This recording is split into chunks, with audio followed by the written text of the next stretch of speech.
네, 안녕하십니까. 법제처 SNS 토론회 아시아 공존과 번영을 위한 법제 교류 방안 미래 법조인에게 묻다 사회를 맡은 손은아입니다. 반갑습니다. 네, 우선 많은 분들께서 여기 함께 해주셨는데요. 여기 이제 오프닝에 쓰여 있는 거를 제가 우선은 읽어드리자면 우리나라가 추진하는 공적 개발 완조 ODA 정책이 세계 각국에서 많은 호평을 받고 있다고 합니다. 아마 오늘 대화 내용 중에서 이런 모든 내용들을 우리가 검증하고 들을 수 있을 텐데요. 또 그리고 법제처에서는 우리의 선진 법제도를 아시아의 각국에 알리고 있고요. 또 체계적으로 지원하는 데 앞장서고 있습니다. 특히 이번 달 26일부터 양일간 열리는 제2회 아시아 법제 포럼에서 아시아 여러 나라가 해결해야 할 법제 선진화 과제를 논의하고 또 대응 방안을 모색할 예정인데요. 이번 포럼을 계기로 개발도상국에 대한 우리의 법제 지원 및 아시아 각국의 법제 교류, 협력을 위한 법학계의 역할과 또 지원 방안은 무엇인지에 대해서 우리 미래 법조인들 많이 오셨잖아요. 함께 모시고 토론해보는 시간 마련했습니다. 어떤 분들이 오셨냐면요. 숭실대학교 법과대학 학생들이 함께 자리해 주셨습니다. 우리를 위해서 한번 박수 쳐볼까요? 여러분들이 오늘 많은 것을 궁금해하시고 또 얻어가실 것들이 많이 있을 것 같아요. 법학 전공 학생들의 외국 정부 그리고 국제기구, 로펌, 기업 등 해외 진출에 대해서 또 함께 또 알아보도록 하겠습니다. 중요한 게 있어요. 오늘 SNS 토론회잖아요. 토론 도중에 궁금하신 점 있으시거나 의견이 있으신 분들 해시태그 샵 아폴리아를 포함해서 질문해 주시면 되겠습니다. 지금부터 활짝 열려 있으니까요. 무엇이든지 궁금하신 거 질문해 주시면 되고요. 지금 앞에 나와 계시죠? 오늘 토론에 참석해 주신 세 분을 소개를 해드릴게요. 먼저 정선태 법제처장님 자리하셨습니다. 네, 계속해서 이익현 법제지원단장님 자리하셨습니다. 네, 그리고 조정찬 법령정보관리원장님 자리 함께 하셨습니다. 네. 네, 저는 오늘 토론회 이 이야기를 듣고 제일 먼저 좀 무식할 수도 있지만 아마 우리 함께 이 자리에 안 계시고 SNS를 통해서 함께 하시는 분들이 궁금하실 것 같아요. 법제처가 뭐 하는 곳인가를 제일 먼저 궁금해 하실 것 같아서 처장님께 간단히 질문을 먼저 해도 될까요? 네. 이걸로 같이. 이렇게 하면 됩니까? 네, 그렇게 하면 된다고 합니다. 지금 학부 학생이신가요? 네. 제가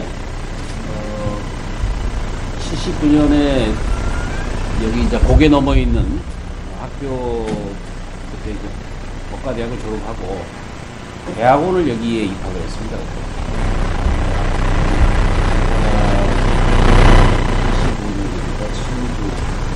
79학번인가요?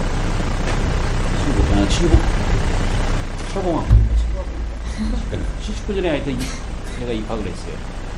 그때 숭실대학교가 숭전대학교입니다. 그때는 숭전대학교고 건물이 지금 들어오다 보니까 여기 건물이 많이 들어섰는데 운동장이 크게 있었습니다. 운동장이 크게 있고 석조 건물로 되어 있는 도서관 겸 그 강의실 건물이 있고 그 다음에 이제 대학 본부 건물이 있었고 지금 와서 보니까 뭐 상전벽해라는 생각이 들 정도로 너무 학교가 커졌어요. 학교 이름도 숭실대학교로 지금 바뀌었고 그래서 그 당시 제 지도하셨던 선생님 교수님이 지금 감사원장으로 계시는 양건 교수님 그때 젊으셨었는데 최근에 보시면 저 세월이 많이 흘렀고 저도 많이 20년 30년 숭실대하고는 제가 이제 숭전대학교를 다녔지만은 그렇고 나서 옛날 생각도 많이 하고 왔습니다. 법제처가 뭐 하는 곳이냐 간단히 그냥 말씀드리면 법학을 하셨기 때문에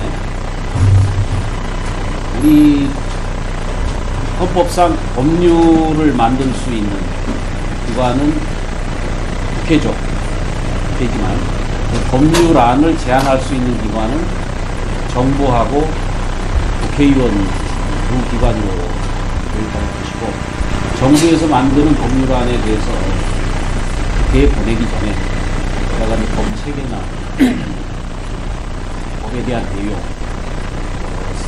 헌법이나 아니면 다른 법률과의 상충 문제 이런 거를 구체적으로 검토하고 체계에 맞게끔 정비하는 기관이고, 궁극적으로는 헌법의 가치를 수호하고 또 헌법의 가치가 훼손이 되지 않도록 법률의 내용을 다듬는 기관이다, 이렇게 생각합니다. 말씀 그 자체로 좀 이해가 바로 됐는데요. 저는 개인적으로 우선 그 26일에 펼쳐지는 좀 아시아 법제 포럼도 있지만, 먼저 그 제가 이야기를 들었을 때 우리나라의 그 선진법 제도 자체를 지금 법제처에서 개발도상국에 지원하고 있다라는 그런 이야기를 들었어요. 근데 그 자체가, 말 자체가 생소하실 것 같아요. 그러니까 구체적으로 법 제도를 어떻게 활용하고 또 어떤 지원으로 개발도상국들에게 이루어지고 있는지 그런 거를 좀 설명을 부탁드릴게요. 뭐 세 분 중에 어떤 분이라도 저는 상관없습니다. 네네. 예, 자기 일이니까. 법제지원단장 이익현입니다. 그럼 제가 설명을 드리겠습니다. 저희들이 그 개발도상국에 법제 지원을 하는 방식은 한 크게 세 가지 방식이 있다, 이렇게 생각하시면 될 겁니다. 우선은 그 해당 국가에서 우리나라의 법제도를 참고하고 싶어하는 이런 경우가 있습니다. 좀 지원을 해달라. 자기들이 법을 만들 때 지원을 요청할 경우에 저희들이 가서 지원을 해주고요. 그 다음에 자기들 요청과 관계없이 우리나라가 지난 한 60년간 경제적으로나 민주화 양면에 있어가지고 개발도상국들이 염원했던 바를 단기간에 추구했던, 성취했던 나라를 이렇게 평가되고 있기 때문에, 그러면 이와 같은 민주화와 경제발전의 배후에 있는 법제도는 어떤 것이 될 수 있느냐, 그걸 우리가 나름대로 모듈화 시켜가지고 수출하는 이런 걸 시켰고요. 그 다음에 또 한 가지는 뭐냐면, 그 개발도상국 그 공무원들을 불러와서 우리나라의 어떤 제도를 교육시키고, 훈련받은 사람들이 가서 자기 나라에 돌아가서 자기 나라 제도를 우리나라에 맞게 정비해주는 이런 세 가지 방법이 있다고 생각이 되겠습니다. 지금 현재 법제처는 앞에 두 가지, 요청할 때 가서 지원을 해주고 우리나라의 제도를 요약해서 이 사람들에게 소개해주는 뭐 이런 두 가지 방식에 중점을 두고 있다고 생각하겠습니다. 네, 우선 그렇게 개발도상국에 지원을 해주시는 부분에 대해서는 굉장한 그들에게 도움이 될 것 같은데, 일반인들이 딱 생각하기에요. 뭐 상품 수출을 한다 그러면 뭐 외화 획득이다, 뭐 이렇게 눈에 띄는 성과나 뭐 결과물이 있잖아요. 근데 만약에 법제 제공이나 교류가 이렇게 늘어나면 우리가 기대할 수 있는 거는 뭐가 있을까요? 네, 어떤 분께서?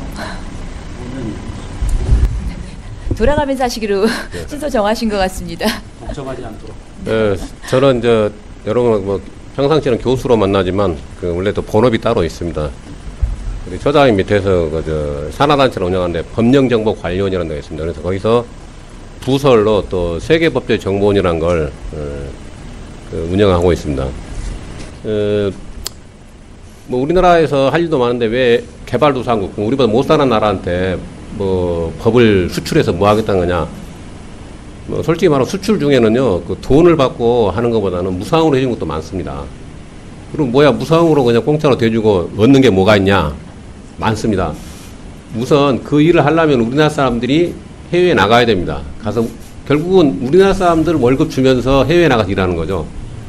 그 나라 사람도 물론 쓰긴 쓰지만 우리나라 사람들 많이 데리고 나가는 것이고, 그가 가서 그 나라가 우리나라하고 법하고 똑같은 법을 운영한다 그러면 우리나라 교포들이 그 나라가 살거나 기업들이 그 나라에 가서 생활할 때 한국에 사는 거 똑같은 효과 나는 거죠. 한국법과 똑같으니까.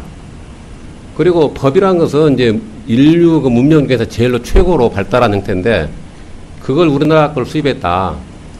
그럼 대단한 거죠. 그러니까 우리가 뭐 영미법계 국가, 대륙법계 국가인데 그 옛날 이야기고, 앞으로 이제 한국법계 국가들이 많이 나오게 되겠죠.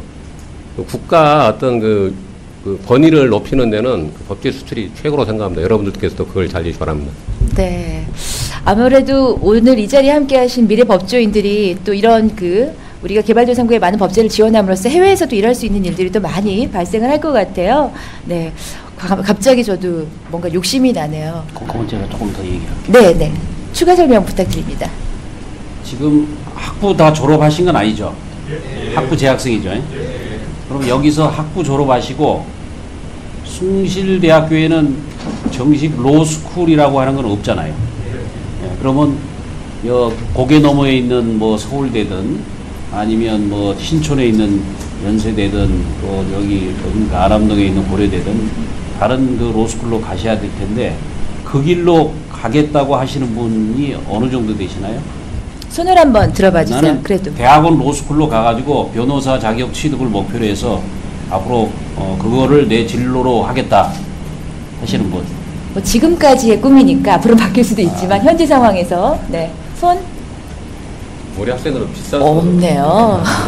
그러면 그냥 단한 법학은 분도. 학부에서만 공부하시고 졸업 후에는 법학 관련된 다른 분야로 가시겠다는 그런 말씀이에요. 그러면 더 우리 오늘 이 서로 이 얘기가 좀 더 잘 될 것 같아요. 지금 법과대학이 지금 현재 있는 대학도 있고 아예 처음부터 없는 대학도 있지만 지금 로스쿨이 설립되어 있는 대학은 아마 2017년까지인가요? 2017년까지만 법과대학이 존립하고 그 이후에는 아마 폐지되는 걸로 제가 알고 있습니다. 그러니까 사법시험의 폐지와 아마 동시에 법과대학도 로스쿨이 있는 대학의 경우에는 숭실대학교는 이제 우리 법과대학이 계속 존치를 할 거지만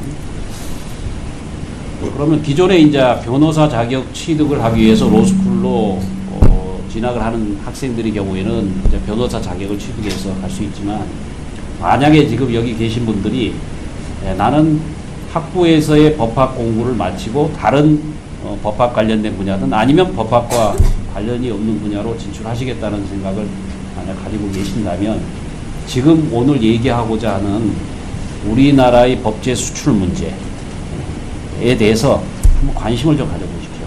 왜 그러냐면 조금 솔직하게 말씀드리면 국내에서 취직도 상당히 어렵지만 그 취직을 해가지고 여러분이 원하는 그런 하나의 레벨에 있는 그런 단계까지 간다는 게 쉽지가 않아요.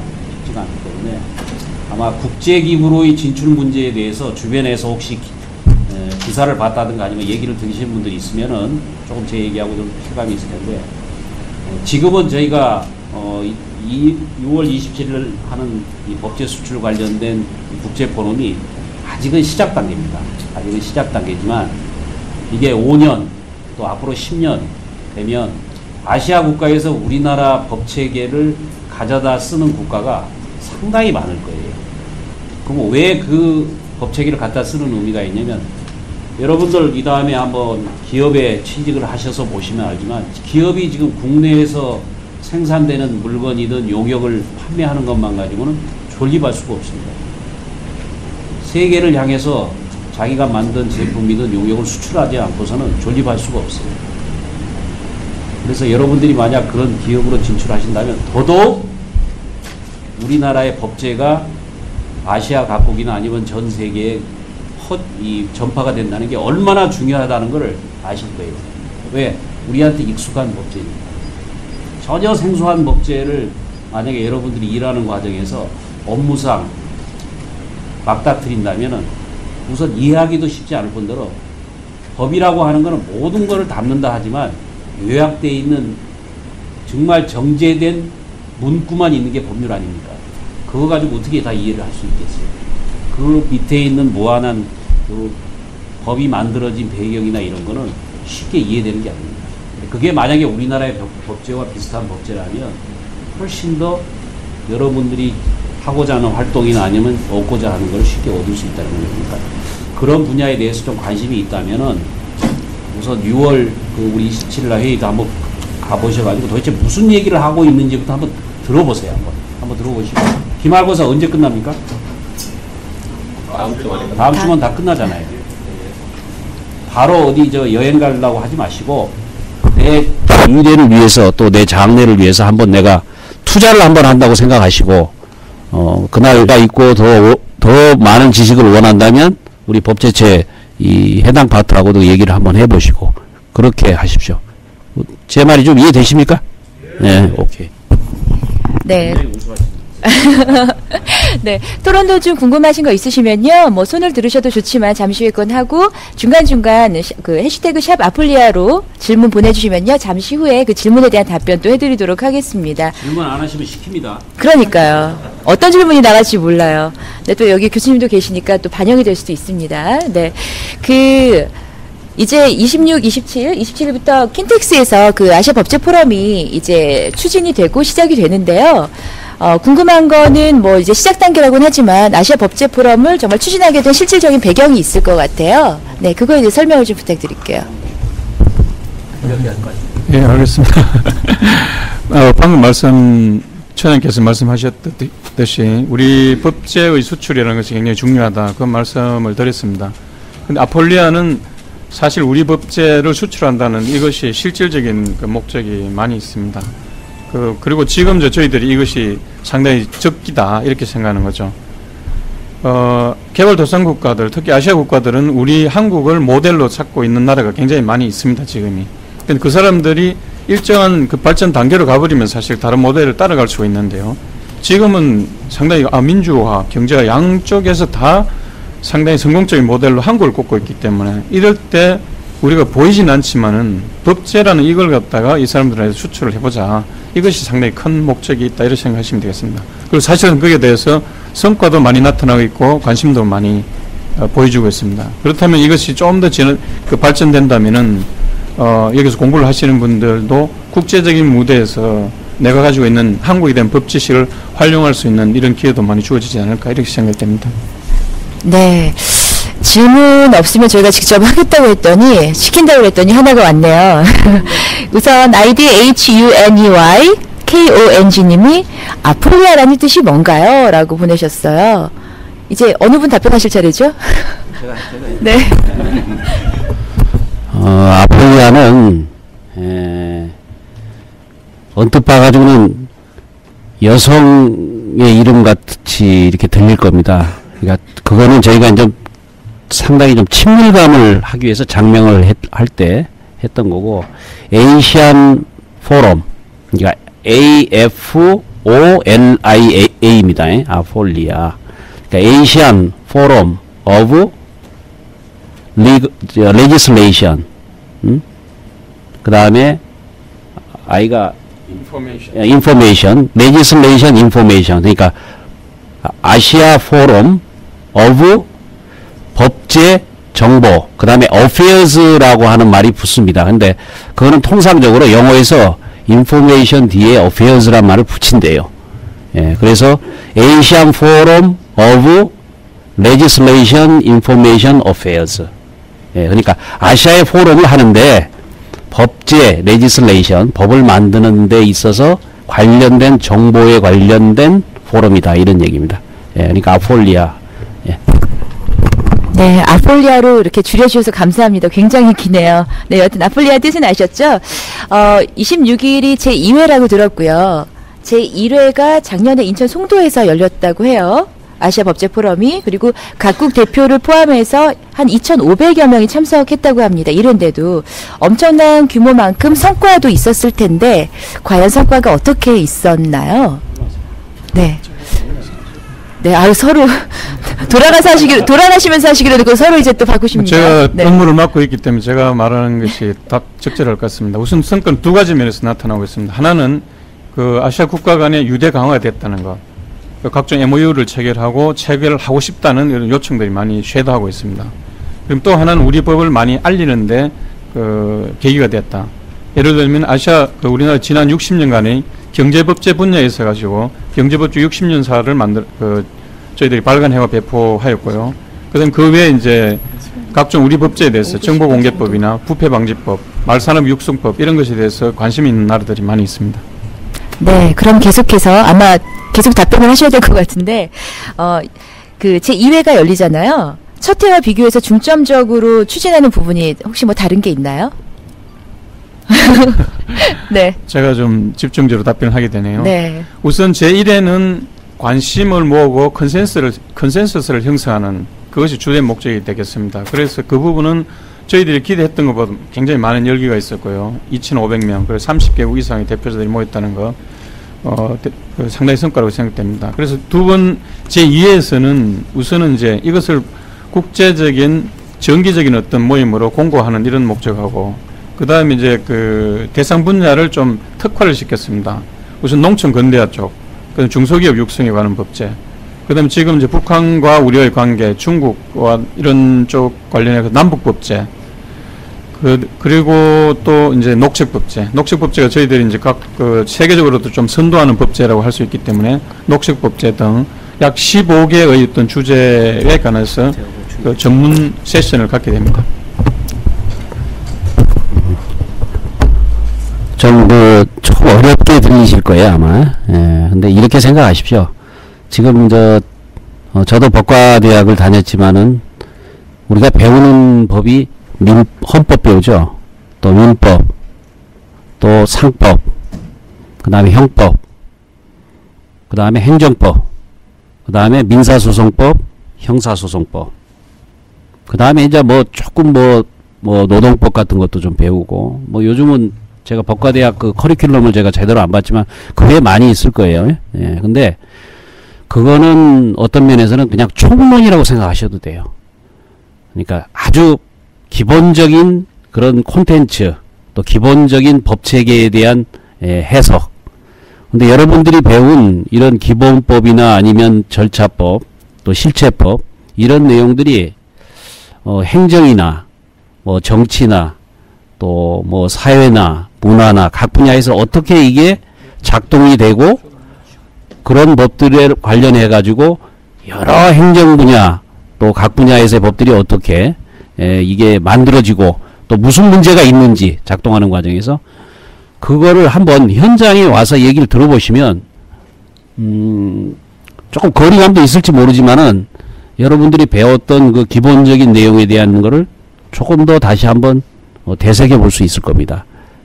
그래서 제가 그 기관장으로서 무슨 주최한다는 의미를 떠나가지고 한번 들어보시면은 학교에서 배웠던 교과서 내의 지식이 밖에서는 어떻게 이게 응용이 되고 적용이 되는지를 좀 우리가 좀 쉽게 보여줄 수 있지 않겠느냐, 이런 걸 한번 제가 제안을 하겠습니다.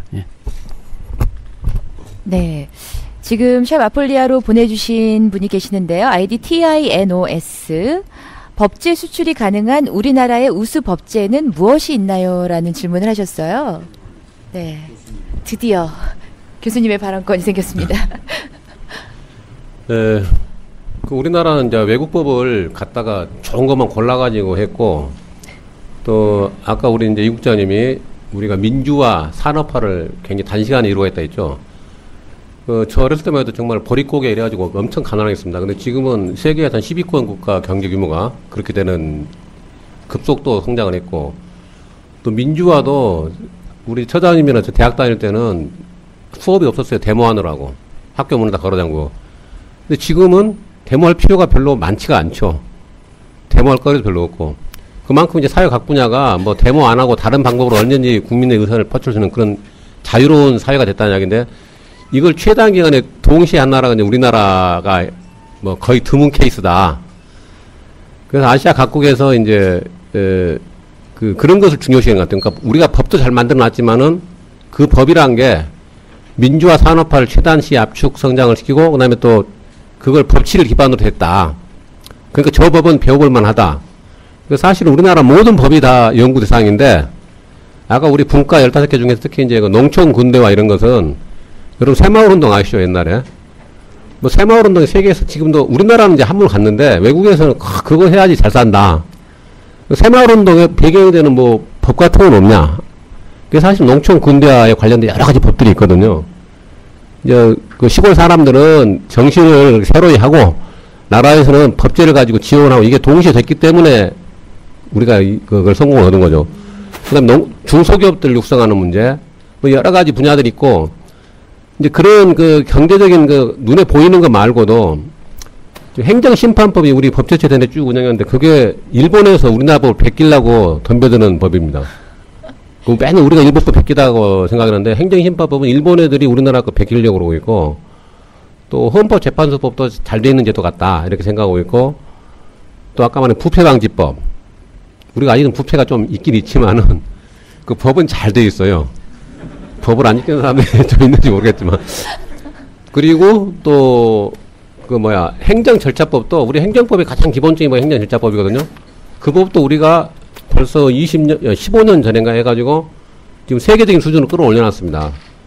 그리고 아까 이제 그 몽고에서는 말이 많으니까 말을 좀 육성하는데 우리나라가 사실은 말 별로 안 키우잖아요. 근데도 말 사는 육성법은 더 잘 돼 있다 이거죠. 그래서 그거 우리가 좀 해달라 우리나라한테. 그 분야별로 굉장히 많습니다 지금. 그래서 지금 최근에도 법제체 또 정보공개법도 잘 돼 있고. 그래서 지금 우리가 수출할 분야는 상당히 많다 하는 걸 말씀드립니다. 네. 법제가 이렇게 다양하게 또 다른 나라에 소개되고 또 이렇게 활용이 되어진다라는 거는 저는 개인적으로 정말 처음 알았는데요. 이번에 그 국제 포럼을 통해서 더욱더 많은 정보를 또 얻어가시면 좋을 것 같아요. 이렇게 샵 아플리아를 통해서도 질문을 많이 주시지만요. 혹시나 나는 정말 이거 스마트폰에 찍기 싫다. 나는 손 드는 게 좋다 하시는 분. 바로 앞에서 반갑습니다. 마이크가 조금 있으면 갈 거예요. 그동안 저는 이렇게 멘트로 시간을 끌 거고요. 그러니까 앞으로 5초 오면 마이크가 도착이 될 겁니다. 본인이 누구신지 그래도 이렇게 소개를 해주시고요. 그리고 질문을 해주시면 세 분 중에 한 분이 돌아가시면서 답변 드리겠습니다. 네, 안녕하십니까. 저는 숭실대학교 법학과에 재학 중인 임선근이라고 합니다. 다름이 아니고 제가 산업정보보안사를 준비하고 있는데 이번에 베트남에서 저희 나라의 정보접근법에 대해서 제정을 하기 위해서 방한을 했다고 들었습니다. 급속하게 변화하는 정보기술에 비해 실질적으로 법이 따라가지 못하는 문제점도 있고, 그 다음에 베트남 같은 경우에는 지금 공산주의 국가이기 때문에 사회주의의 흔적이 많이 남아있던 걸 제가 외국을 방문을 통해서 알게 되었었는데요. 그런 정치 형태가 상이한 국가들에게도 법제를 수출하고 원조하는 것이 쉽지 않을 거라고 사려되는데요. 이러한 어려움을 해결할 수 있는 그런 교과서적인 답변이 아닌 실무자의 입장으로서 답변 부탁드리겠습니다.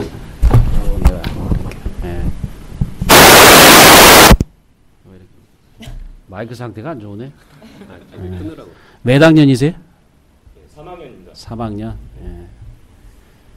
산업 아까 무슨? 예, 산업정보보안사 준비해요. 산업정보 보안사. 보안사. 그 자격증이 있는 모양이죠? 네, 이번에 신설됐습니다. 예.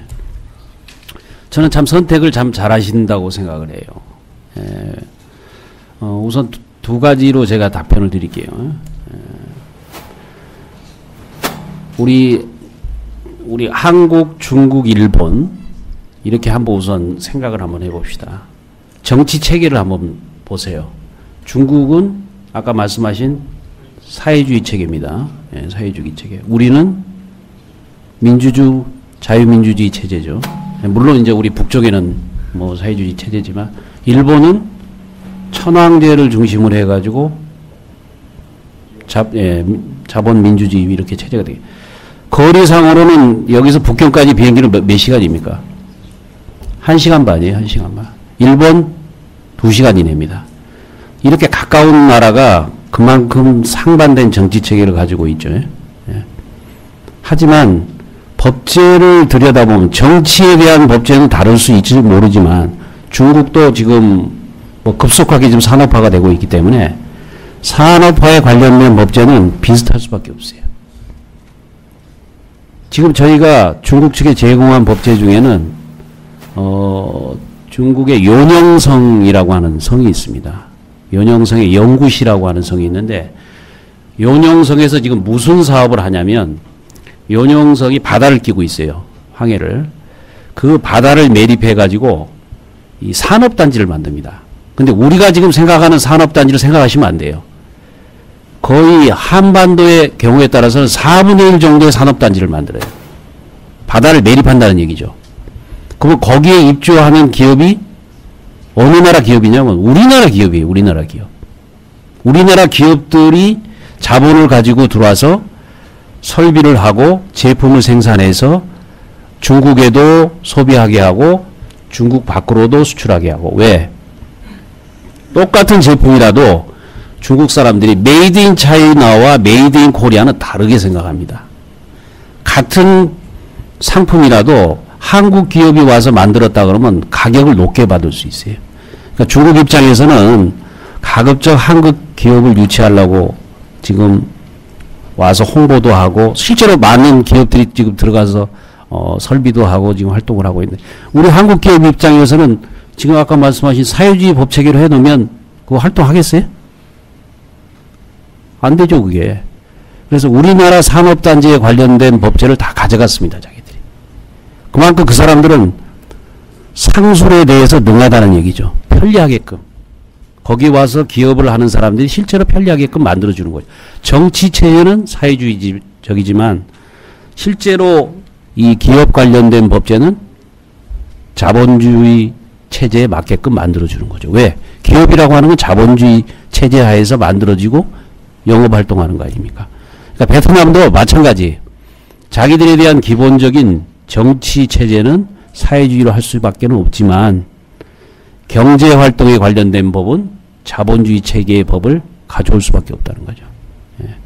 그래서 이 다음에 가서 그 자격증을 따시고 중국에, 베트남이나 또는 뭐 중국이나 가서 하시면은 상당히 유리하다는 거죠, 유리. 왜? 우리 법제가 가 있으면. 왜? 우리 법제하에서 자격을 따신 거 아니에요? 예? 예. 그러면 상대방 국가에서도 그 자격증에 대한 효력을 인정해 줄 수가 있죠. 그러니까 그렇게 생각하시면 될 것 같아요. 답변이 됐습니까? 예. 네, 지금 마이크가 바로 옆에 친구한테 들려져 있는데 혹시 질문하시려고? 네, 그렇죠. 네. 네, 그냥 말씀하시면 됩니다. 네. 네, 저 법학과 4학년 박상현이라고 합니다.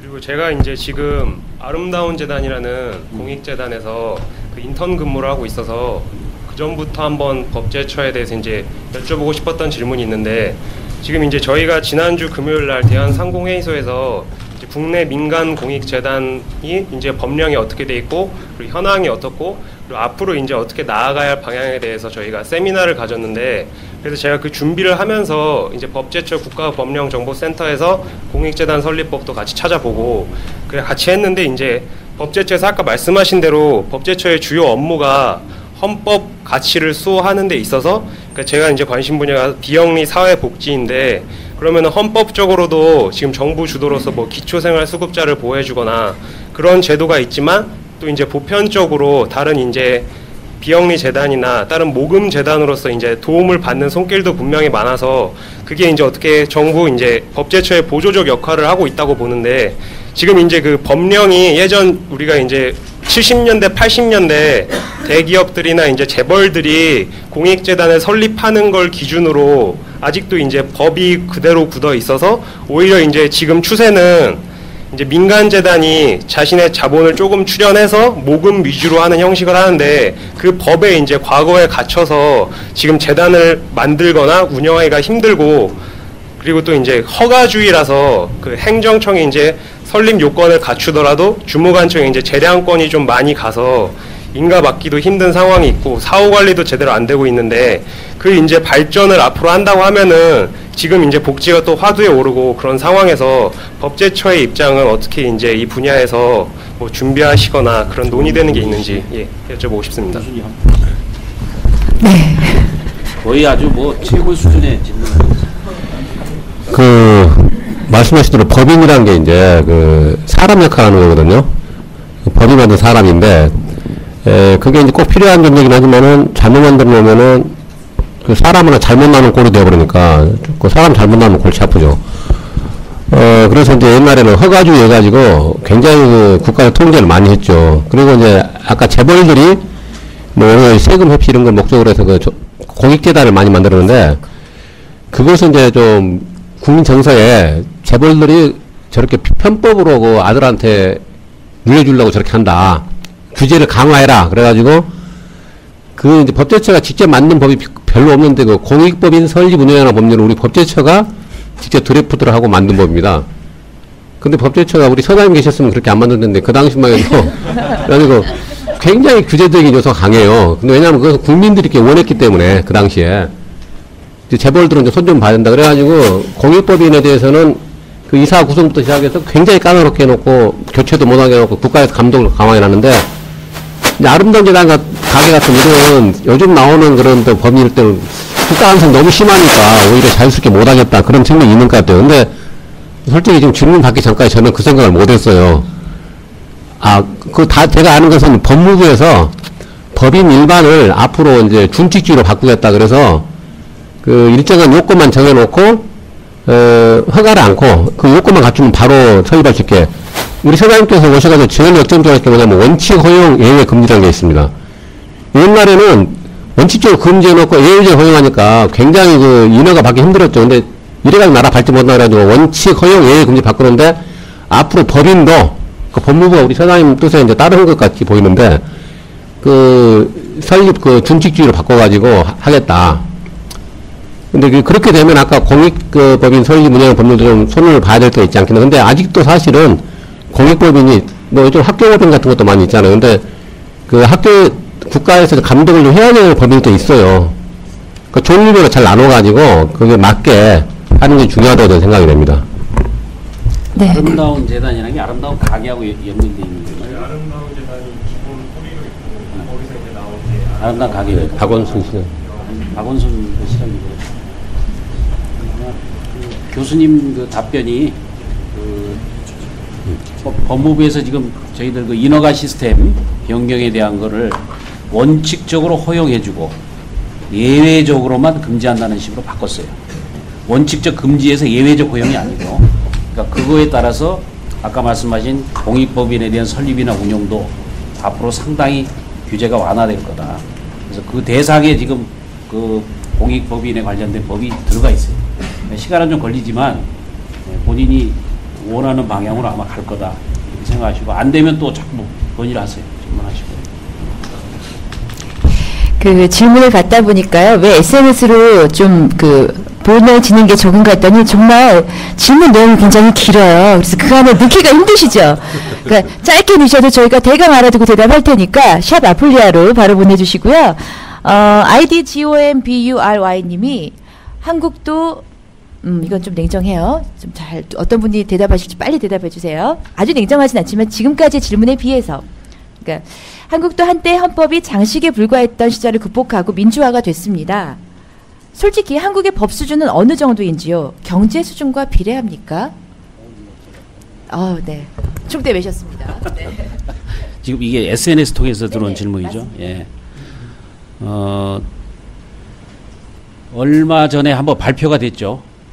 WEF, 또 IMD, 또 월드뱅크, 이런 그 국가 경쟁력 지수를 발표하는 국제적으로 공인된 기관들이 있습니다. 예. 최근에 이제 W뱅크에서는 우리나라의 그 두잉 비즈니스라 그래서 얼마만큼 기업을 활동하기에 좋은 환경에 있는가, 이 지수를 발표를 하는데 우리가 8위, 세계적으로 8위 했습니다. 8위. 그러니까 G20로 따진다면 하여튼 중간 이상 성적을 지금 거뒀죠. 예. 그러니까 기업하기는 상당히 좋은 평가가 나왔는데 WEF나 IMD에서 발표하는 이 국가 경쟁력 지수는 한 20에서 25위 정도 됩니다. 전 세계 한 140여 개국 중에서. 근데 상당히 좀 올라가 있죠. 우리가 경제적으로는. 그러면 여러분들이 지금 법학을 아시지만 법치라고 하는 면에서의 경쟁력 지수는 거의 40에서 50의 수준이에요. 네? 그러니까 왜 그러면 이 경제와 이 법치에 대한 경쟁력 지수가 그렇게 차이가 나냐. 그만큼 이 사회에 있어서의 기본이 되는 법치에 대한, 또 법제도에 대한 운영할 수 있는 토양이 안 돼 있다는 거죠. 과도한 경쟁이지만 사람들이 법과 원칙에 따라서 행동을 하고 또 그거에 맞게끔 무슨 경제 활동을 하든 뭘 하는 게 아니고 학연을 찾는다든가 또 뭐 우리가 말하는 뭐 무슨 인간관계를 이용해서 무슨 일을 하려고 한다든가 또는 뭐 지혜를 찾는다든가 또는 무슨 부패의 고리를 통해서 일을 하려고 한다든가 이런 거는 경제학적으로 보면 전혀 들어가서는 안 되는 비용들이 지출이 되는 거 아닙니까 우리가. 굳이 그런 비용이 투명하면은 들어가지 될 필요가 없는 비용들이 들어가는 거죠. 그만큼 제품을 만드는 데 있어서 따진다면 원가가 올라가는 거죠. 그러니까 법치가 그만큼 안 돼 있으면 경제 성장을 이루는데도 한계가 있을 수밖에 없죠. 그래서 KDI 한국개발연구원에서 발표한 게 있습니다. 법치만 현재 수준에서 우리 한 22 정도 또 조금 더 욕심낸다면 한 10위권 내로만 올라간다면 그 자체만으로 경제 성장률을 1%로 올릴 수 있다는 거죠. 왜? 지금 말씀드린 대로 지출할 필요가 없는 비용을 우리가 막을 수가 있기 때문에 그만큼 제품에 대한 경쟁력이든 기업에 대한 경쟁력이 올라가는 거죠. 그러니까 그렇게 생각하시면 될 것 같습니다. 네. 잠시 후에 또 이제 손을 들어서 질문을 받을 텐데 준비하고 계세요. 잠시 후에 이제 마이크가 전해질 테니까.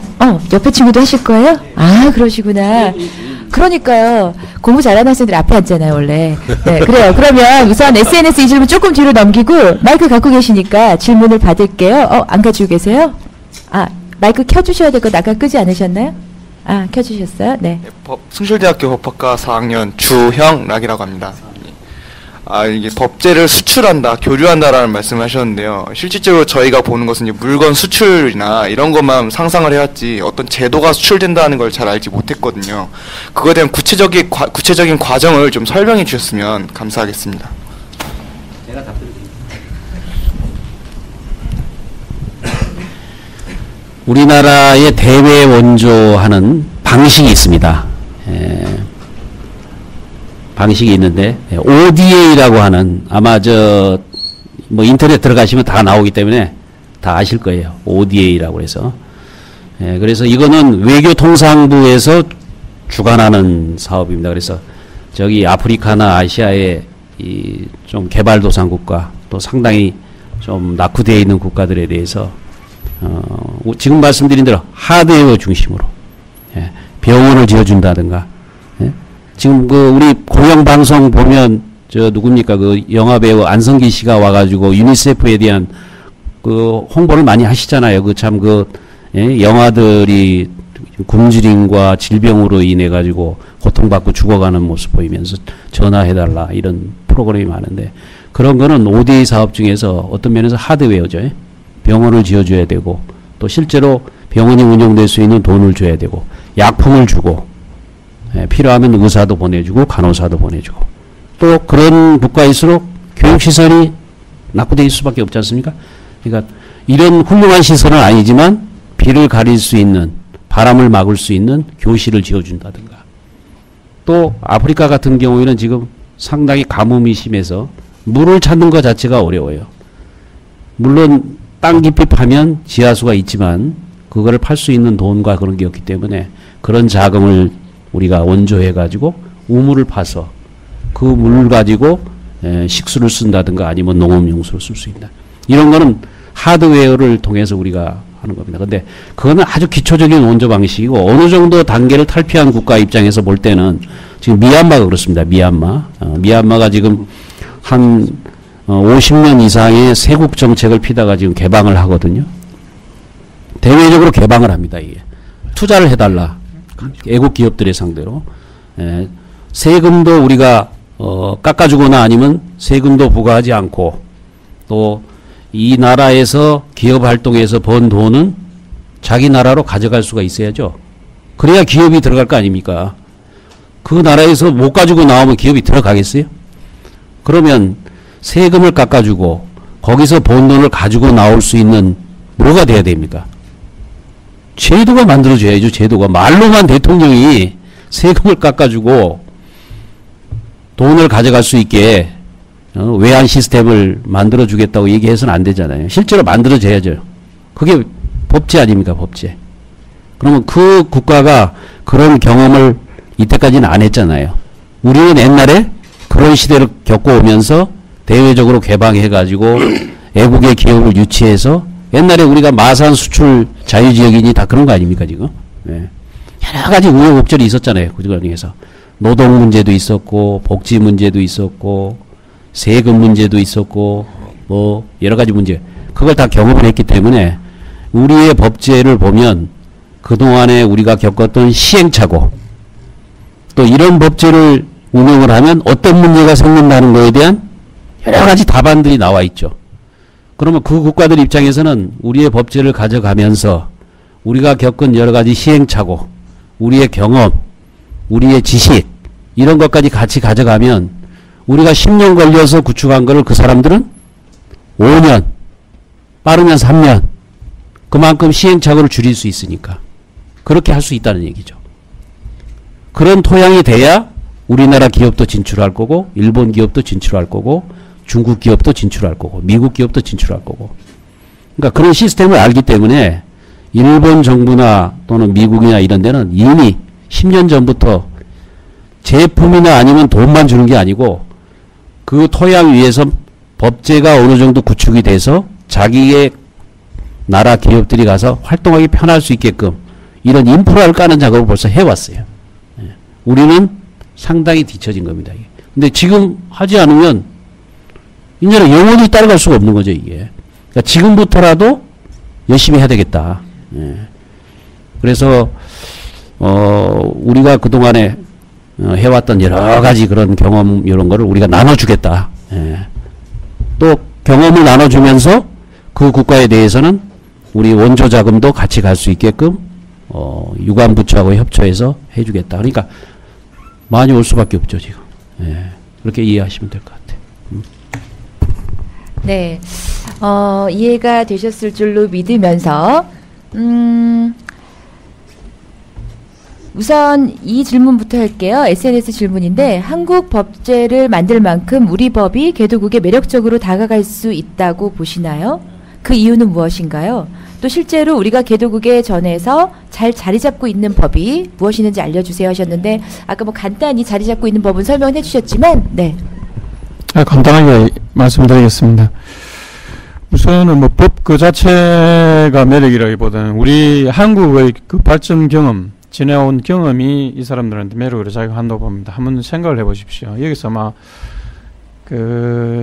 전혀 경험이 없을 건데 제가 대학교 예를 들면 고등학교, 중학교, 대학교 다니는 이 시절을 이야기하면은 뭐 딴 나라 사람 같이 생각될 거예요. 근데 우리 같은 세대에 지금 살고 있잖아요. 제가 이 지게 이렇게 쥐고 다니고 이렇게 낫 베고 이 다리 같은 데 보면 상처 많이 있습니다. 들어서 일하면서 이렇게 받은 상처. 그것이 아마 60년, 70년대 제가 경험했던 우리 농촌이거든요. 그때 중학교 때 제 사진을 보면은 중학교 1학년 때 단추가 제대로 달려있는 게 없어요. 머리는 빡빡 깎고. 그게 이제 우리의 그 심정인데, 모습인데, 며칠 전에 이제 동남아 국가 한 18개국 공무원들이 한국에 대해서 배우러 왔더라고요. 그때 제가 사진 몇 장을 보여줬어요. 우리나라 그 당시에 어떤 농사 짓는 모습 이런 거 하니까 굉장히 좋아하더라고. 한국도 저런 시절이 있었다. 저런 시절이 있었던 것이 60년, 70년인데 지금 2010년도에 우리가 이렇게 많이 변했다는 거죠. 그것이 이 사람들한테 굉장히 매력으로 작용한다는 거죠.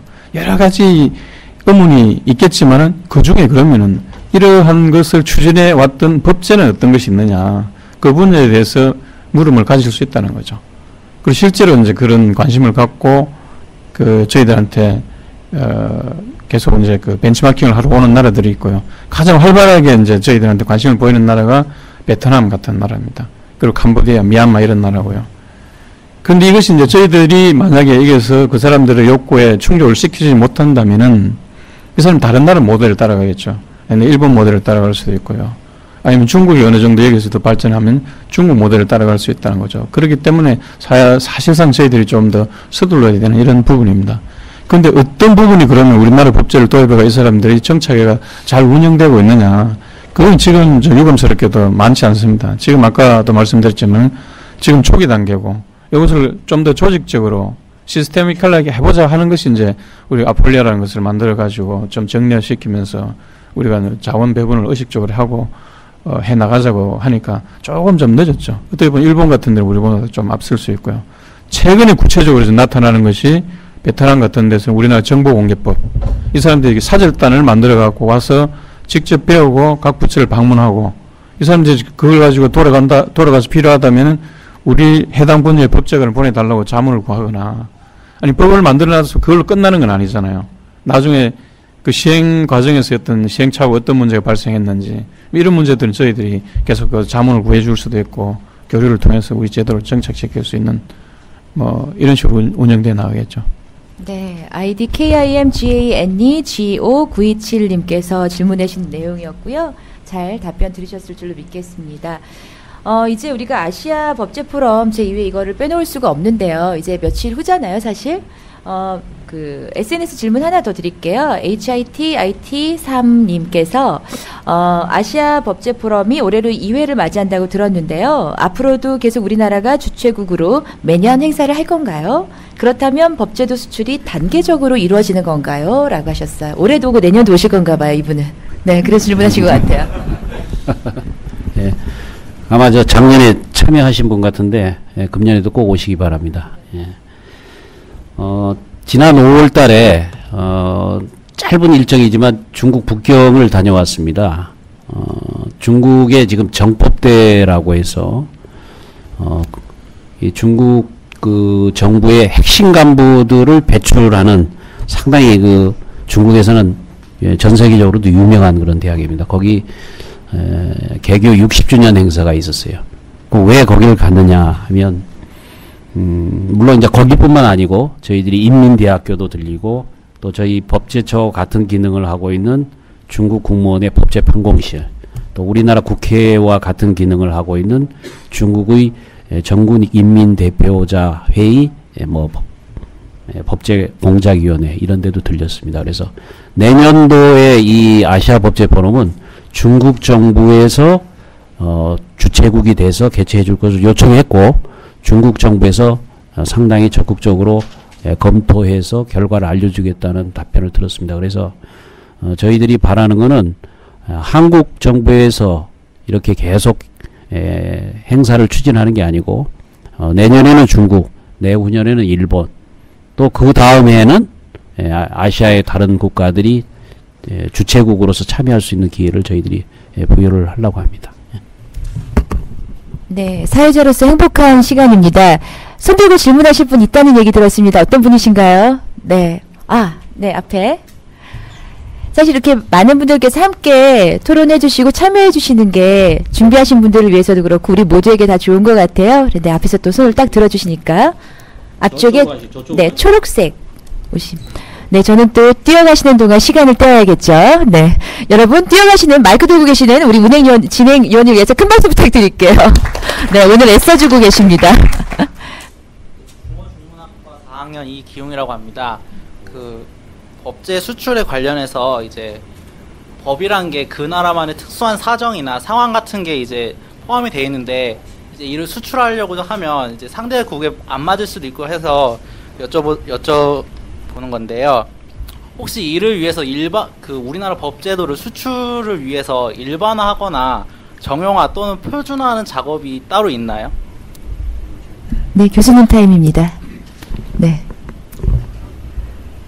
그러니까 이제 그 나라마다 그 법을 운영할 수 있는 배경, 사회적인 여건이 다른 건 사실이죠. 근데 아까 우리 시장님 말씀하셨듯이 또 우리 이국장이 말씀하셨듯이 그 사람들이 우리나라 걸 가져가는 것은 산업하고 민주화 여기에서 얻어지는 그런 시행착오 또 성과 이런 것들을 좀 공유하고 싶다 이런 거거든요.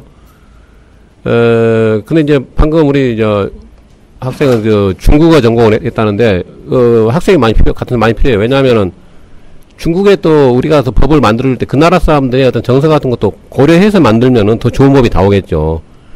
근데 그건 우리가 노력하면 얼마나 할 수 있는 거고 그 사람들이 원하는 받아가고 싶은 건 우리나라가 그야말로 지난 50년 동안 굉장히 압축적으로 고도 성장을 해온 그 비결이 법제에 어디 숨어 있냐 이걸 배우려는 거기 때문에 그것이 주가 되는 것이죠. 그리고 또 한 가지는 아시아 각국은 특히 아까 베트남, 캄보디아, 미얀마 이런 나라들은 일본을 굉장히 싫어하더라고 지금도. 옛날에 일본이 거기까지 쳐들어가서 식민지로 삼았기 때문에 저 사람들을 법을 갖다는 것은 뭔가 우리가 좀 기분이 안 좋다.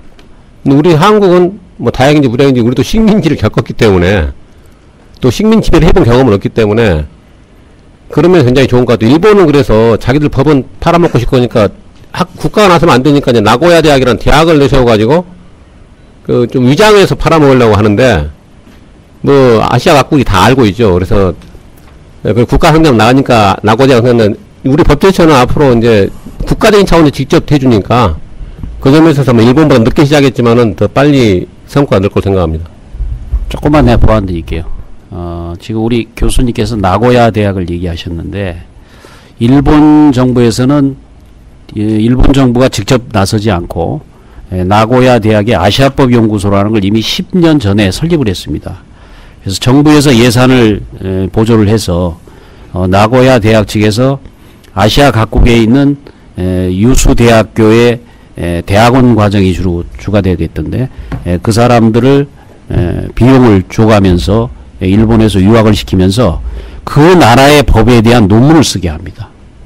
그러니까 중국에서 온 유학생 같으면 중국 법의 뭐 특정 분야에 대한 논문을 쓰게 한다든가, 이렇게 함으로 해서 그 논문에서 작성 과정에서 여러 가지 데이터나 아니면 이 법제에 대한 정보가 남겨지기 때문에 그걸 DB화를 10년 동안 해와서 상당한 지금 양이 축적이 돼 있고, 지금 나고야 대학에서 또 두 번째로 추진하는 게 뭐냐면 한국과 중국 또 일본 3개국에 대한 모든 분야별에 대한 법제별로 해서 DB를 만드는 작업을 하고 있습니다. 제가 지금 그분들하고 이렇게 접촉을 해보면 느끼는 게, 지금 우리 학생님 분께서 질문하신 일반화, 보편화된 하나의 공통분모를 찾으려고 하는 연구가 진행되는 걸로 알고 있어요. 그래서 그것에 대한 정확한 지금 하나의 모델은 나오지는 않았지만 그 전 단계에 대한 연구는 이미 일본 정부에서는 착수를 했고, 또 우리도 단순히 우리 법제만을 전파하고 또 뭐 수출한다 이런 개념을 떠나서 조금 더 고도화된다면 그런 작업이 앞으로 좀 이루어져야 된다. 그러니까 그런 일을 앞으로 좀 종사를 하시기를 바래요. 네. 혹시 또 손 들고 질문하실 분 계세요? 네, 한 분 더 계시네요. 네. 마이크가 전달이 되고 있습니다. 손 들고 질문하실 분 질문하시고요. 또 SNS 질문 듣고 또 우리가 또 아시아 포럼 일정 마지막으로 듣고 그러고 또 정리하도록 할게요. 네. 질문해 주시죠. 잘 안 들리는데? 목소리 좀 크게요. 네. 마이크와 상관없이 그냥 조금 크게. 네. 마이크는 들고 있어 주시고 청중들을 위해서 목소리 네. 좀 크게. 저 법학과 3학년에 재학 중인 서성모라고 합니다. 이게 트위터로 질문을 올렸는데 안 올라간 것 같아서 제가 손을 들고 질문을 드리는데, 제가 이제 앞으로 해외 쪽에서 일을 많이 하고 싶은데 아까 법제 수출을 하면은 그에 따른 인력들이 많이 나간다고 하셨는데, 현재는 그럼 어떤 인력들이 주로 나가고 있고 이제 앞으로는 어떤 인력들이 나가게 될지, 그럼 그에 따른 법학학생으로서 무엇을 갖춰야 할지 그것이 제일 궁금합니다. 지난번에 그 공직 박람회라는 그 행안부 주최 행사에 우리 법제처가 이제 참여할 때 한쪽 코너에 저희 법령료 관련을 해가지고 법령료 관련이 바라는 미래상 해가지고 미래 인재상 해가지고 해놓은 게 있는데, 저도 이제 갑자기 하니까 더 잘 생각 안 나는데, 중요한 건 뭐냐면은 이제 법학에 대한 지식도 필요하지만은 개척 정신, 창의력, 기획력, 또 현지 언어 능력 이런 걸 다 갖춰야 됩니다. 지금 이제 현재 뽑아갖고 운영하고 있냐 그랬는데, 지금은 우리가 좀 작년에 시작했거든요. 그래서 아직은 했는데 우리 처장님께서는 뽑으라고 지금 난리십니다. 근데 우리 법령정 관련이 이제 뭐 뽑을 능력도 여력도 있는데 보다 좋은 사람을 잘 뽑으려고 지금 하고 있고, 뭐 제가 이제 우리 송시회 장선을 많이 뽑으면은 좀 편파적으로 뽑았다고 또 오해될 수 있는데, 어쨌든 앞으로 그걸 뽑을 계획이 많이 있다. 그걸 이야기를 하고 싶고, 이게 늦었기 때문에 더 속전속결로 나가야 될 것 같아요. 근데 여러분들 관심을 안 가져주면은, 응모를 안 해주면은 아무 필요가 없죠. 우리 이 국장님이 또 추가적으로 더 좋은 말씀 하신다니까 좀 마이크 놓겠습니다. 사례를 묻기 때문에 제가 하나 많지는 않습니다. 우리가 국제기구에 나가고 아니면 다른 나라에 가서 법률 서비스 하는 사람들이 많지는 않지만은, 최근에 아까 말씀드렸듯이 법제처가 녹색 성장 분야에서 어떻게 보면 선두적인 위치를 하니까 우리나라의 녹색 법제에 관해서 전문가들이 두바이 가서 근무를 한다든지, 예를 들면 한국법제연구원에 있던 박찬호라는 박사가 있었어요. 그 사람이 이제 지금 두바이 가서 지금 파견 나와서 거기서 이제 근무를 하게 됩니다. 그것은 우리나라 법제, 그중에 녹색 성장 법제에 관해서 우리나라가 선도적인 위치를 하니까 그중에 관해서 뭐 국제적으로 아주 많이 알려져 있는 사람은 아니지만은 마침 그때 그 분야를 전문화가 있던 사람이 가서 근무를 하게 되는 거죠. 그와 마찬가지로 다른 법제들이 외국에 수출을 하게 된다면은 아까 어느 분이 말했듯이 법이라는 것이 그 나라 문화에 안 맞을 수 있잖아요. 그럼 법이 그 문화에 변용을 해야 되는 이런 측면도 있지만은 그와 같은 법들이 제대로 작동되기 위해서는 사람의 행태 변화를 해야 되고 조직 변화를 하는 이런 문제가 따르게 될 거잖아요. 그렇게 된다면 그가 동반해가지고 사람들이 나가게 되는 이런 루트는 있겠죠. 근데 많지는 않지만은 그런 부분이 그런 분야가 앞으로는 좀 미래 개척 분야고 아플레라는 걸 통해 가지고 그런 분야를 점점점 확대해 나가겠다는 것이 이제 저희들의 취지라고 생각하시면 되겠습니다. 이야기하다 보니까 하나 빤 빼먹었는데 제일 중요한 겁니다. 저희 법령정보관리원에 제가 책임을 맡고 나가면서 아까 지금까지 쭉 나온 것은 개별 법 하나하나를 이제 수출하는 그걸 말했는데 저희는 사실 이제 법령정보 시스템을 운영하고 있습니다. 그러니까 법을 많이 만들고 해도 지금 대한민국 법이 4,000개가 넘거든요. 이건 국민들이 접근할 수가 없잖아요. 우리 대한민국이 또 그 점에서 세계 최고입니다. 그러니까 국가법령정보센터로 법제처에 운영하는 그 포털 사이트인데 거기는 우리 일제시대 때부터 법령까지 다 했어요. 그리고 모든 법령들에서 연결되어 있어가지고 굉장히 찾기 편하게 되어 있습니다. 물론 공짜고. 그거 가지고 또 양이 안 차가지고 이제 찾기 쉬운 생활법령이라고 했는데, 그거는 이제 각 분야별로 내가 애완견을 키우고 싶다. 그 애완견을 키우는데 뭐 법에 저촉된 게 많거든요. 뭐 그런 거 쭉 모아가지고 놓고 나는 아이들 가지고 되고 싶다. 그 노예계약을 피하는 방법부터 시작해서 다 있죠, 이게. 뭐 이런 것들이 컨텐츠가 무려 200개가 넘는 게 있어요. 근데 이런 것을 개발해갖고 운영하는 나라가 세계적으로 드뭅니다. 우리나라는 하고 있거든요. 그럼 이번에 아시아 법제 포럼 작년에 해보니까 아시아 각국에서 온 사람들이 거기에 눈독을 든 나라들이 많은데, 우리가 이제 생각하는 그 시스템을 통째로 수출하자. 그럼 뭔 이점이냐면, 여러분 외국에 가서 법령 검색할 때 우리나라하고 똑같은 방식으로 검색하면 돼요. 우리는 해본 식으로. 기업들도 마찬가지고. 그리고 이제 그걸 하다 보면은 다른 법제까지 전부 망라해서 하기 때문에 쉽게 말하면 그 나라의 그 법률 문화를 우리가 상당 부분 우리가 거기서 기여를 할 수 있다. 차지할 수 있다. 예, 그렇게 생각합니다. 그래서 아까 법령정보 관련 나중에 응모하면은 좀 많이 좀 응모해 주시고, 그러니까 전산 분야 전문가는 또 많이 필요합니다, 사실은. 그다 전산 시스템이기 때문에. 그런 걸 좀 참고해서 오늘 그 대화에 뭐 시간이 좀 더 정말 값진 결과를 얻기를 바라봅니다. 뭐 SNS에서 들어온 질문도 좀 있고 해서 조금 내가 답변을 좀 드릴게요. 앞으로 이제 정부 제가 정부에서 지금 몸을 담고 있기 때문에 로스쿨에서 지금 1년이면 1,500명 오늘 이번 금년 1회 로스쿨 졸업생이 1,500명입니다. 학부 학생들 아마 그 정도 숫자 이상으로 아마 될 거예요. 그러면 이 법조에 대한 인력을 어떻게 활용할 거냐의 문제인데, 물론 뭐 공직에 대한 여러 가지 그런 것도 있고, 또 뭐 변호사로서 뭐 법원 검찰 또 개인 변호사 하는 방법도 있지만, 지금 저희들이 하고 있는 이 법제에 대한 교류 문제가 정부의 정책으로서 자리를 잡으면, 저희가 자리 잡기 위해서 지금 노력하고 있는 거 아니겠습니까? 베트남이든 뭐 미얀마든 말레이시아든 최소한 그 국가의 법제에 대한 전문가는 최소한 한 명 이상은 필요하다는 거죠. 그렇지 않습니까? 그 나라에 대한 법제에 대한 지식도 우리가 알아야 우리나라의 법제를 거기다가 접목을 할 수 있지, 전혀 모르는 상태에서는 우리 법제를 거기다 심을 수가 없죠.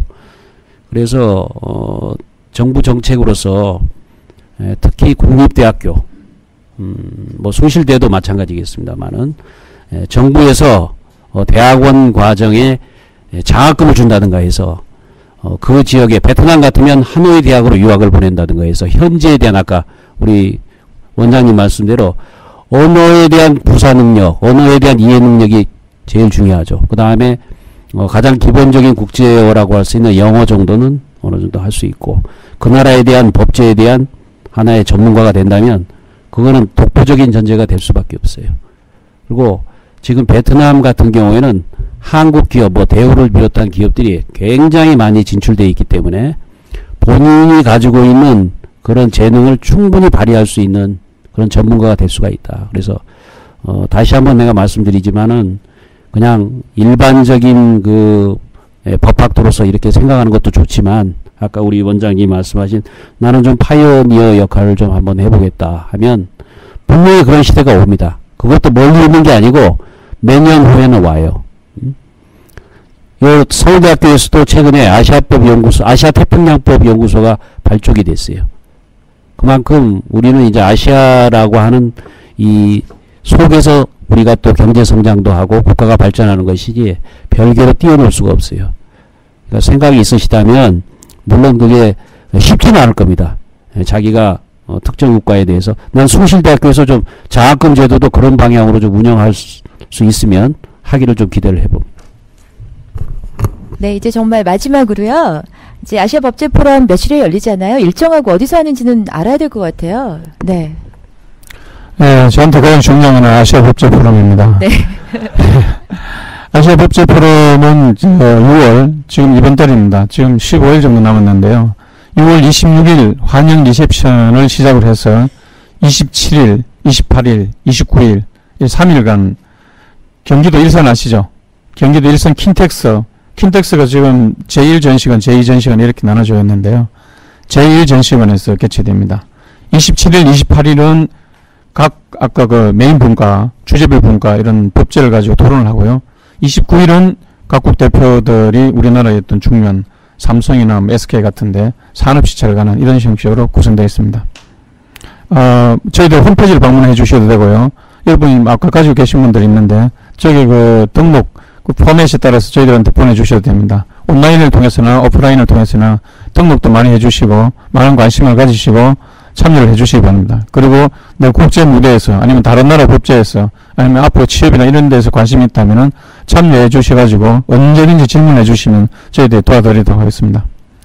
네, 역시 마지막이라고 그러니까 질문이 있습니다. 네, 마지막 질문 받을게요. 네, 목소리 좀 크게 말씀해 주세요. 네, 그 마지막으로 질문 드리겠는데요.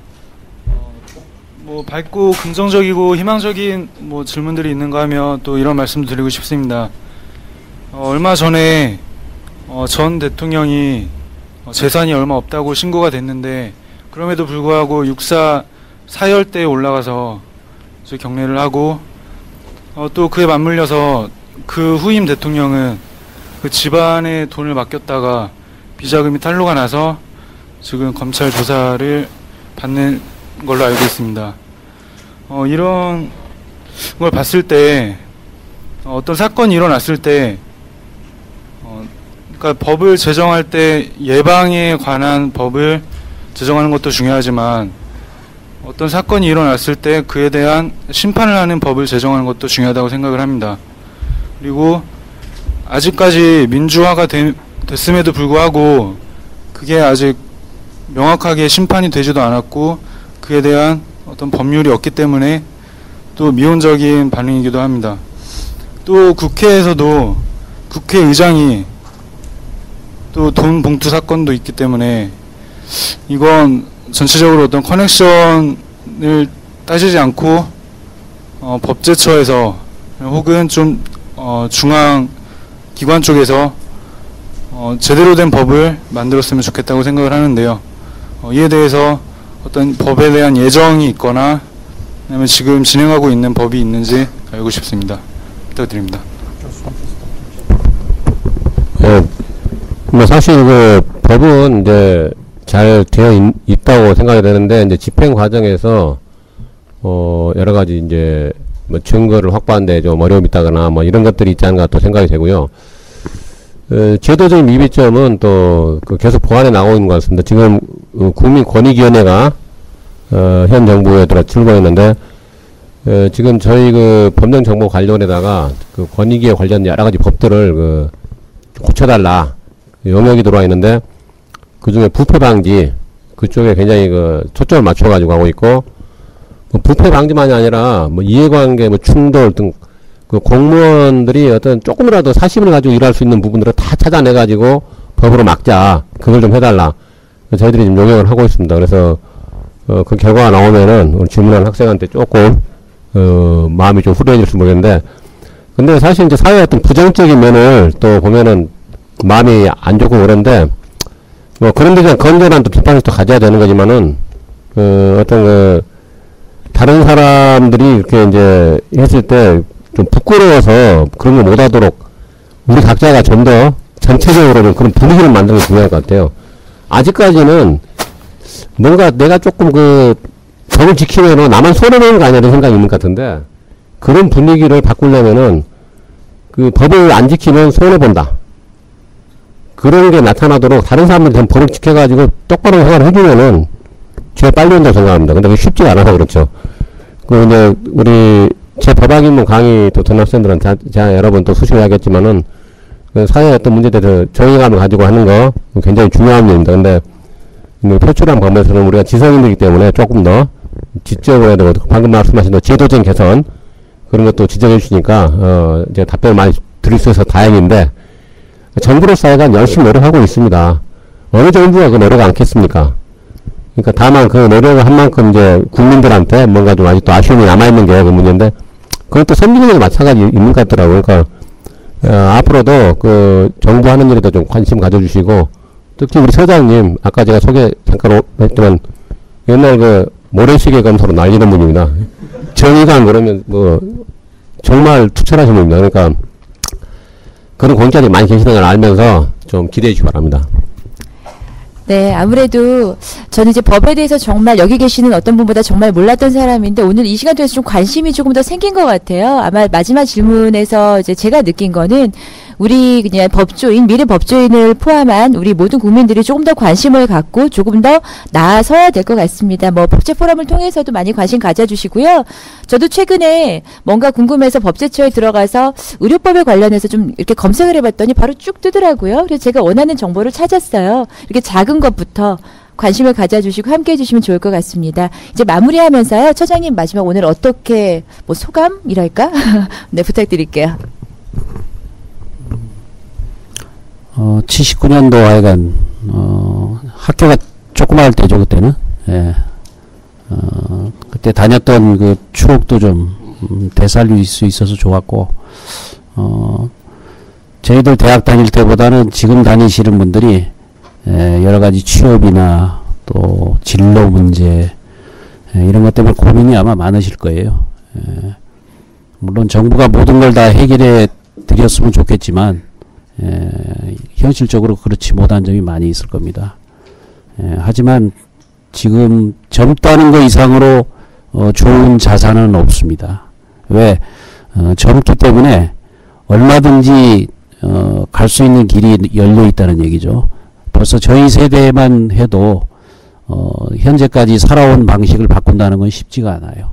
아까 끝으로 질문하신 분도 본인이 그런 감각과 그런 인식을 하신다면 그걸 계속 포기하지 마시고 계속 간직하면서 그거에 대한 답을 계속 찾아가 보십시오. 그러면 그만큼 자기 자신도 발전할 뿐더러 주변에 있는 사회도 아마 제가 볼 때는 같이 더불어서 깨끗해질 수 있을 거다, 이렇게 생각합니다. 결코 기성세대가 또 여러분들에 대한 답이 될 수는 없고, 저도 마찬가지고 교수님도 마찬가지고 우리 같이 출연하신 국장님도 여러분들이 찾는 결코 이상적인 답은 아니에요. 저희들은 하나의 그냥 앞서간 하나의 경험과 아니면 하나의 예시를 해준다고 생각하시고, 본인들이 좀 더 넓은 시야를 가지고 또 글로벌화된 그런 감각을 가지고 좀 한번 답을 좀 찾아보십시오. 분명히 아마 그거에 대한 과실은 얻으실 수 있다고 저는 생각합니다. 네, 이제 마쳐야겠네요. 법제처 에센스 토론회 아시아 공존과 번영을 위한 법제 교류 방안, 미래의 법조인에게 묻는다. 또 오늘 법학과가 아닌 학생들도 많이 와주셨는데요. 더 궁금하신 거 있으시면 SNS 통하시고, 또 법제처 홈페이지에도 궁금하시면 함께 해주시고, 잊지 않으셨죠? 27일 아시아 국제 포럼, 법제 포럼에 꼭 참여해 주시기 바랍니다. 네, 감사합니다. 수고 많으셨습니다. 고생 많으셨습니다. 아니요, 수고하셨습니다.